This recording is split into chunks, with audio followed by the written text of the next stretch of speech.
मराठी, ते धडक ते धडक. सांगता येईना आणि सहनही होईना शौचावाटे रक्तस्राव, वेदना, वारंवार शौचास होणे हा मूळव्याध तर नाही ना? मिळवा कायमचा आराम, तोही एका दिवसात, वेदना रहित, विना टाका. मूळव्याधीवर औषधोपचाराबरोबर लेझर व इंजेक्शनची खास सुविधा देणारे विट्यातील पहिलेच हॉस्पिटल डॉक्टर बंडगर यांचे मूळव्याध स्पेशालिटी हॉस्पिटल, अनुराज हॉस्पिटल शेजारी, एसटी स्टँडच्या बाजूला, खानापूर रोड, विटा.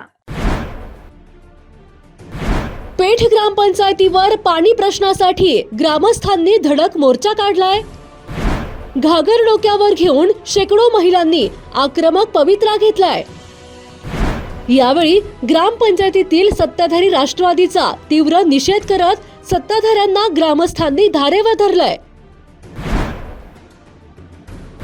ग्रामपंचायतीच्या अकार्यक्षमतेमुळे पाणी टंचाई होत असल्याचा आरोप यावेळी संतप्त महिलांनी केलाय.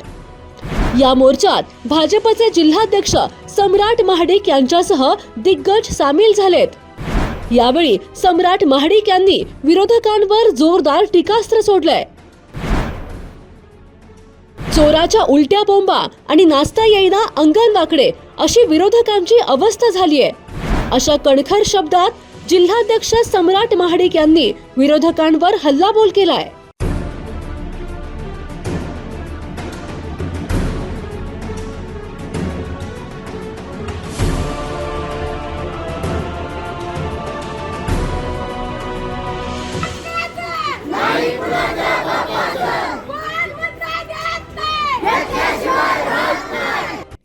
गेल्या 3 वर्षांपासून पाण्यासाठी वणवण करणाऱ्या पेठ ग्रामस्थांनी पाणी टंचाईच्या प्रश्नासाठी ग्रामपंचायतीवर धडक मोर्चा काढत सत्ताधारी राष्ट्रवादीच्या अकार्यक्षमतेचा महिलांनी तीव्र निषेध करत सत्ताधाऱ्यांना धारेवर धरले.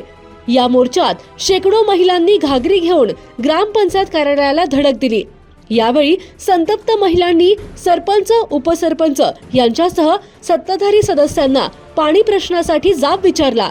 यावेळी भाजपचे जिल्हाध्यक्ष सम्राट महाडिक, रामोशी समाजाचे नेते मोहन बदने, माजी जिल्हा परिषद सभापती जगन्नाथ माळी, माजी उपसरपंच शंकर पाटील यांची प्रमुख उपस्थिती होती.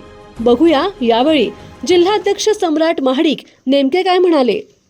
आपण बघितलं गेले अनेक वर्ष, किंबहुना गेल्या 7-10 वर्षामध्ये एक काही मंडळींनी या गावामध्ये पायंडा पाडलाय. कुठल्याही निवडणुका आल्या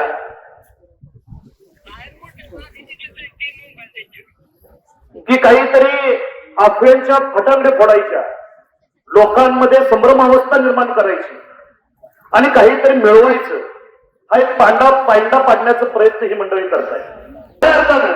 आता बघितलं तर ह्या ग्रामपंचायत सत्ताधाऱ्यांचं काय झालंय, नाचता येणार अंगण वाकड असा प्रकार झालाय. आज सत्ता आहे, तुम्ही सत्ता ग्रामपंचायतीच तुमच्याकडे आहे. पाणी देण्याची नैतिक जबाबदारी कोणाची मला सांगा? ग्रामपंचायतीची. परंतु चोराच्या उलट्या बोंबा सुरू होते. यांना कारभार करायचं कळलं झालंय. परवा आपण बघितलं एक मोठा मोर्चा त्यांनी काढण्याचा प्रयत्न केला. पण मोर्चा कुठं काढला पाहिजे मला सांगा? ग्रामपंचायत निघाला पाहिजे. ग्रामपंचायत सत्ताधारी तुम्ही, मग तुम्ही मोर्चा काढणार कुठं? तुम्ही मग कुठंतरी त्यांच्या असणाऱ्या अधिकृत ऑफिसवर कार्य कुठंतरी मोर्चा काढला पाहिजे. परंतु तुम्ही काढला कुठं? हायवेला येऊन. हायवेला कोण तुम्हाला ट्रकवाले पाणी देणार आहेत का? आमची रिक्षावाले बांधून पाणी देणार आहेत का? आमच्या तिथं विकणारे, आमची बाजू तिथं फुलकी विकणार, फुले करत पाणी देणार आहे का? अरे मग मोर्चा तुम्ही काढला कोणासाठी, कुणाकडे काढला? ह्याचं तरी भान तुम्ही ठेवलं पाहिजे. ह्याचा ताळमेळ काय नाही, फक्त संभ्रमावस्था निर्माण करायची.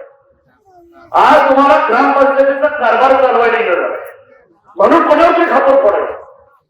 गेल्या 3-3.5 वर्ष त्यांच्याकडे सत्ता आहे. कुठलं ठोस काम ह्या गावात झालेलं दिसतं मला सांगा. शेतीमध्ये जी पाण्याची अवस्था निर्माण झालेली आहे आणि ग्रामीण भाषेत सांगायला गेलं तर पाण्याच्या नावाने होऊन झालेली आहे. आणि त्या संदर्भात खऱ्या अर्थाने आमच्या सगळ्या माता भगिनी आणि ही सगळी निवेदन देण्यासाठी आलो आहे की तुमचं पाणी एक तर नियमित येत नाही. 12 दिवस 12 दिवस आम्हाला पाणी मिळालं तर ते अपूर्ण वेळ तुम्ही देता अर्ध्या तासाच्या वर पाणी तुम्ही देत नाही, त्याच्याबरोबर 100% पाणी पट्टी तुम्ही भरून घेता. आणि आमची सर्वांची मागणी तीच आहे की लवकरात लवकर पाण्याची व्यवस्था तुम्ही करावी, नियमितपणे सर्व मंडळींना पुरेसं पाणी आपण द्यावं, हे निवेदन घेऊन आम्ही तुमच्याकडे आलेलो आहे. आणि जोपर्यंत तुम्ही आता ह्याच्या मागे सुद्धा गेले काही 2-3 वर्षाचे पाणी घेत आहे, ही आमची पूर्ण माफ व्हावी.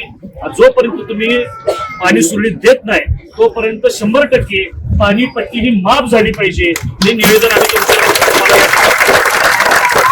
जिओ मराठी ते धडक